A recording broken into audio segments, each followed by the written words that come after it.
Shri Swami Samarth Priya's life या YouTube चॅनेलवर तुम्हा सर्वांचं मनपूर्वक स्वागत आहे। प्रत्येक महिन्यात जे सूर्याचे राशी परिवर्तन होते त्याला संक्रांत म्हणतात। वर्षभरात एकूण 12 संक्रांत येतात। प्रत्येक महिन्यात एक असते, मात्र मकर संक्रांतीला विशेष असे महत्त्व असते। या दिवशी सूर्य धन राशीतून मकर राशीत प्रवेश करतो, त्यामुळे याला मकर संक्रांत असे म्हटले जाते। नवीन वर्ष 2024 मध्ये मकर संक्रांत ही 15 जानेवारीला आलेले आहे। महाराष्ट्रामध्ये हा सण 3 दिवस साजरा केला जातो। पहिल्या दिवशी भोगी, दुसऱ्या दिवशी संक्रांत, तिसऱ्या दिवशी किंक्रांत असते। सोमवारी 15 जानेवारीला मकर संक्रांत आहे। शुभ काळ हा सकाळी 7:15 ते संध्याकाळी 6:21 आहे। सुगडांची पूजा ही मकर संक्रांती दिवशी केली जाते। ही पूजा कशी केली जाते या संदर्भात आपण या व्हिडिओमध्ये संपूर्ण माहिती पाहणार आहोत। हा व्हिडिओ स्किप न करता संपूर्ण पहा। आवडल्यास लाईक करा, शेअर करा, सबस्क्राईब करा। आता आपण गणपतीची प्रथम स्थापना करून घेणार आहोत। कोणतीही पूजा करत असताना प्रथम आपल्याला गणेशाची पूजा करून घ्यायची असते, गणेशाची स्थापना करायची असते। आपण 2 विड्याची पानं घ्यायची आहेत, त्यावरती थोडीशी अक्षता आणि सुपारी ठेवून गणपती बाप्पांची पूजा आहे ती आपल्याला करून घ्यायची आहे। हळदी कुंकू त्यांना वाहून घ्यायचं आहे। त्यानंतर अक्षता आहेत त्या अर्पण करायच्या आहेत। यानंतर आपल्याला फूल आहे ते गणपती बाप्पांना अर्पण करायचं आहे। यानंतर गणपती बाप्पांना आपल्याला दीप आहे ते दाखवून घ्यायचं आहे। यानंतर गणपती बाप्पांची पूजा करत असताना ओम गण गणपती नमः, ओम गण गणपती नमः या मंत्राचा आपल्याला सतत जप करत राहायचं आहे। यानंतर आपण गणपती बाप्पांना गुळ खोबऱ्याचा नैवेद्य आहे तो ठेवणार आहोत। या ठिकाणी आपण भरीव असा एक चौकोन करून घेणार आहोत नैवेद्य ठेवण्यासाठी। अशा पद्धतीने भरीव असा चौकोन आहे तो आपल्याला करून घ्यायचा आहे आणि यावरती गुळ खोबऱ्याचा जो नैवेद्य आहे तो गणपती बाप्पांना आपल्याला अर्पण करायचा आहे। यानंतर आपण जी तांदळाची जी रास घातलेली आहे यावरती हळदी कुंकू आहे ते वाहून घ्यायचं आहे। या हळदी कुंकू वाहिल्यानंतर आपल्याला या ठिकाणी सुगडांची स्थापना करायची आहे। सुगडांची स्थापना करत असताना तुम्ही तुमच्या घरामध्ये जर अनेक महिला असतील, म्हणजे तुम्ही एकटे नसाल, 2-3 असतील, तुमची सासू जाऊ किंवा असं दुसरं कोणीही असेल, तर तुम्ही प्रत्येकाची सुगडं आहेत ती वेगवेगळी घ्यायची आहेत। पण पूजा मात्र तुम्ही एकाच ठिकाणी जरी मांडली तरी चालेल, काहीच प्रॉब्लेम येत नाही। एका ठिकाणी मांडली तरी चालते। आता आपण या सुगडांना अशा पद्धतीने मी हे जे असे ओढलेले आहेत ना, कुंकवाचे 5 असे आणि हळदीचे 5 अशा पद्धतीने आपल्याला पट्टे आहेत ते खालून वरती असे ओढून घ्यायचे आहेत आणि नंतरच मग यांची स्थापना आपल्याला करायची आहे। मी आता सर्व सुगडांना अशा पद्धतीने पट्टे आहेत ते ओढून घेत आहे आणि याची आपल्याला स्थापनाही करायची आहे। मी आता सर्व सुगडांना पट्टे आहेत ते ओढून घेतलेले आहेत आणि यांची आता स्थापना मी करून घेत आहे। अशा पद्धतीने आपल्याला स्थापना आहे ती करून घ्यायची आहे। याच पद्धतीने तुळशीची जी सुगडं आहेत त्यांना पण अशाच पद्धतीने पट्टे आहेत ते ओढून घ्यायचे आणि त्यांचीही आपल्याला स्थापना या आपल्या सुगडांच्या पुढं अशी करून घ्यायची आहे। अशा पद्धतीने तुम्हाला स्क्रीनवरती दिसतच असेल, हे अशा पद्धतीने आपल्याला त्यांची स्थापना करून घ्यायची आहे। या तुळशीच्या सुगडांना लेकर वाळू सुगडेही असे म्हणतात। तुमच्याकडे काय म्हणत असतील हे नक्कीच तुम्ही कमेंट करून सांगा, कारण प्रत्येक भागामध्ये वेगवेगळं असं नावे असतात, वेगवेगळ्या पद्धतीने असं म्हटलं जातं। तुमच्याकडे जर तुळशीची सुगडे नसतील पण तुम्हाला तुळशीचाही वौसा जरी ठेवायचा असेल, तर तुम्ही ही ते जे तांदूळ ठेवलेले आहेत त्याच्यावरती मी जे सुगडं ठेवलेले आहेत त्याच्यावरती तुम्ही डायरेक्ट वौसा असा ठेवला तरी चालेल। आता आपण वौसा आहे तो सुगडांमध्ये भरून घेऊया। माझ्याकडे ज्या वस्तू आहेत त्या मी आता भरून घेणार आहे। आपण सर्व सुगडांमध्ये या वस्तू आहेत त्या अशा पद्धतीने भरून घ्यायच्या आहेत। आपल्याकडे ज्या काही असतील त्या सर्व काही वस्तू आपल्याकडे भरून घ्यायच्या आहेत। आपल्याला अशा पद्धतीने तुम्ही सुगडांमध्ये या वस्तू भरून घ्यायच्या आहेत। बऱ्याच भागांमध्ये वेगवेगळ्या पद्धतीने सुगडांमध्ये वाण हे भरण्याची पद्धत असते। ज्या त्या भागानुसार वेगवेगळ्या पद्धती असू शकतात। ज्यांच्याकडे जशी पद्धत असेल त्या पद्धतीने तुम्ही तुमचं हे सुगडाचं जे साहित्य आहे ते आपल्याला सुगडांमध्ये भरून घ्यायचं आहे. माझ्याकडे वाटाण्याची शेंग, घेवड्याची वाल घेवड्याची शेंग, त्याचबरोबर ऊस आहे, गाजर आहे. आत्ता सध्या माझ्याकडे एवढंच अवेलेबल आहे. नंतर ज्यावेळेस मी खऱ्या अर्थाने सुगडाची पूजा करणार आहे त्यावेळेस बाकीच्याही वस्तू मला मिळतील, आणणार आहे मी, त्यावेळेस बाकीच्याही वस्तू आहेत त्या सर्व काही मी आणून अशा पद्धतीने पूजा करणार आहे. आत्ता सध्या माझ्याकडे एवढ्याच वस्तू होत्या म्हणून मी एवढ्याच वस्तू ठेवून तुम्हाला ही पूजा मांडणी करून दाखवत आहे.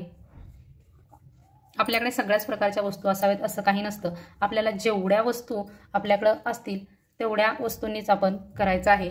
असं काही हट्ट नाही की एवढ्याच वस्तू पाहिजेत, तेवढ्या वस्तू पाहिजेत. जेवढ्या असतील तेवढ्या वस्तूंनी आपण केलं तरी चालेल, काहीच हरकत नाही. ह्यामध्ये आपल्याला जे तीळ आहेत तेही टाकून घ्यायचे आहेत. यावर्षी आपल्याला काळे तीळ हे वर्ज्य आहेत म्हणून अशा प्रकारे जे पांढरे तीळ आहेत ते आपल्याला या सुगडांमध्ये टाकून घ्यायचे आहेत अशा पद्धतीने.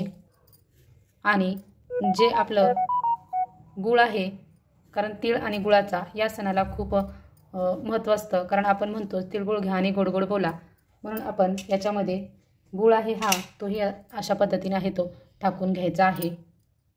त्याचप्रमाणे तुमच्याकडे जर तिळाचे लाडू, तिळाची चिक्की किंवा तिळाचे कोणतेही गोड पदार्थ जरी केलेले असतील तेही तुम्ही अशाच पद्धतीने वाण म्हणून जरी ठेवले तरी चालतील. आपल्याकडे जेवढं आपल्याला ठेवणं शक्य आहे तेवढ्या वस्तू आपण ठेवायच्या आहेत.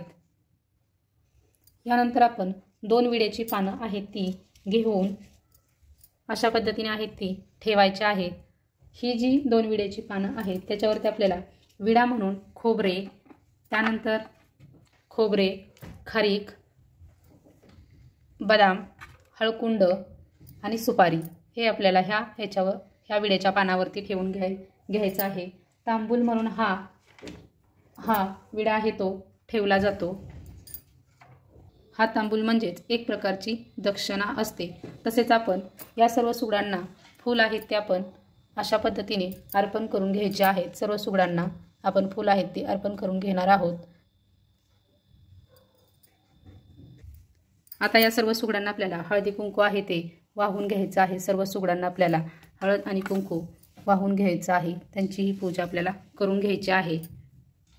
यानंतर आपल्याला दीप आहे ते या सर्व सुगडांना अशा पद्धतीने ओवाळून घ्यायचं आहे, दाखवून घ्यायचं आहे दीप. आपल्याला जेवढं काही साहित्य मिळेल तेवढ्याच साहित्यामध्ये आपल्याला ही जी पूजा आहे ती करायची आहे आपल्याला.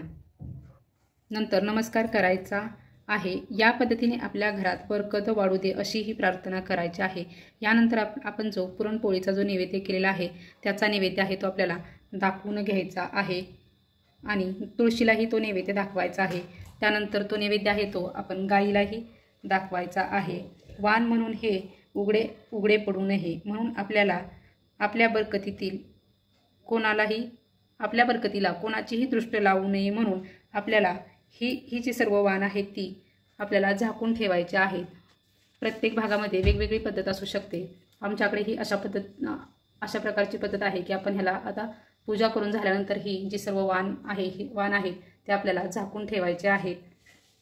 ते आता आपण झाकून ठेवायची आहेत. वाण आहेत ते आपण अशा पद्धतीने झाकून ठेवायचे आहेत. ही अशा पद्धतीने आहेत ती झाकून ठेवायचे आहेत. यानंतर आता मी आता हे काढून घेत आहे.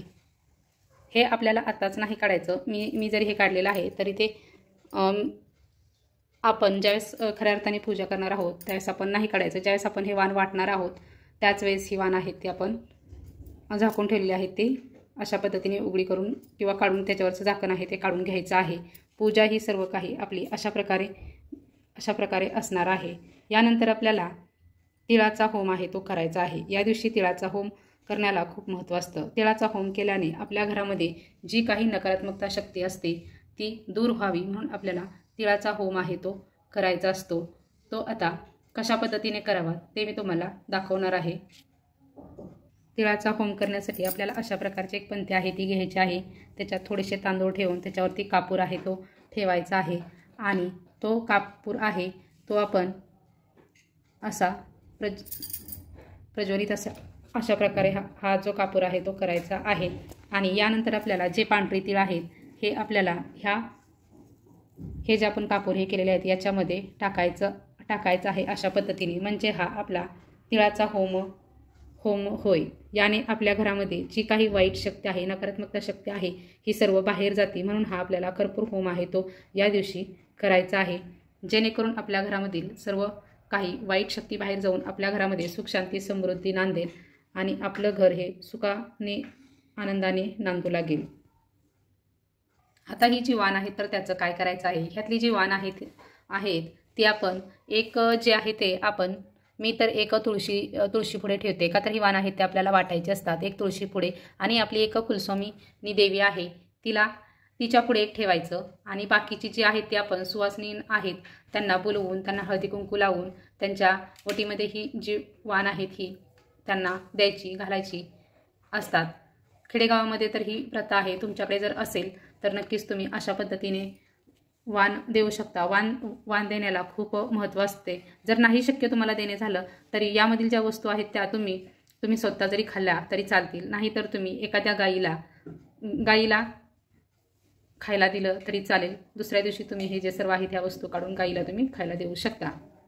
अशा पद्धतीने मी सांगितलेली ही जी साधी सिंपल साध्या सोप्या पद्धतीने जे सांगितलेली जी वाण किंवा सुगडाची जी पूजा आहे ही जर तुम्हाला सर्वांना आवडली असेल तर नक्कीच मला कमेंट करून सांगा तुम्हाला आवडली आहे की नाही.